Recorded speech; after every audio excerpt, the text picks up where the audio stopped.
మరి ఆర్థికాభివృద్ధికి సంబంధించి ఆర్థికవేత్తలు ఇచ్చినటువంటి నిర్వచనాలు ఏమిటి?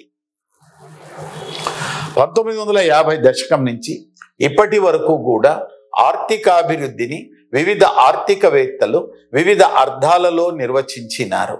వారిలో మైకల్ పి తొడారో అనే ఆర్థికవేత్త ఆర్థికాభివృద్ధిని బహుముఖ ప్రక్రియ అని అన్నాడు.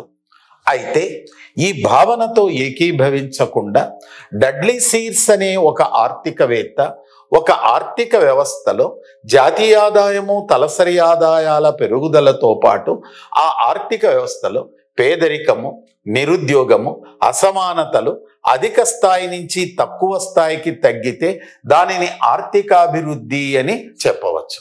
అయితే గున్నార్ మిర్డాల్ అనే ఆర్థికవేత్త economic theory in backward reasons అనే గ్రంథం రచించినాడు.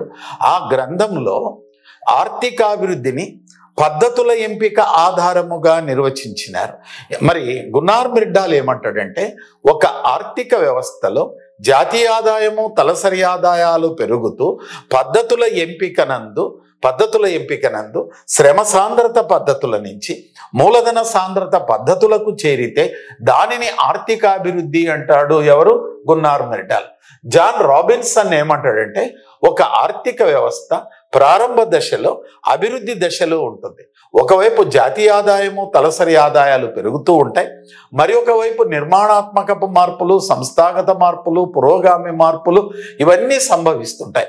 అందువల్ల ఒక ఆర్థిక వ్యవస్థ ఆర్థికాభివృద్ధి దశను దాటి ఆర్థిక వృద్ధికి చేరితే దాన్ని ఆర్థికాభివృద్ధి అని అంటాడండి.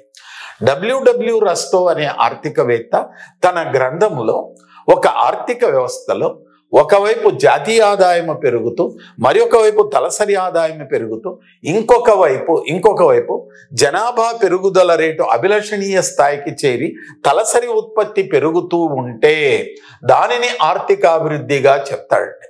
మరి ఫైనల్గా మాట్లాడితే హ్యాన్స్ సింగర్ అనే ఆర్థికవేత్త ఆర్థికాభివృద్ధిని వృత్తి నిర్మాణం ఆధారముగా నిర్వచించినాడు. ఈయన ఏమంటాడంటే, ఒక ఆర్థిక వ్యవస్థలో జాతీయ ఆదాయము తలసరి ఆదాయాల పెరుగుదలతో పాటు వ్యవసాయ రంగంపై జీవనోపాధి కలిగినటువంటి శ్రామికుల శాతం 85% నుంచి 15% వరకు తగ్గితే దానిని ఆర్థికాభివృద్ధి అని అంటారు. ఈ విధంగా మనం పరిశీలిస్తే ఒక్కొక్క ఆర్థికవేత్త ఒక్కొక్క కోణంలో ఆర్థికాభివృద్ధిని నిర్వచించినాడు.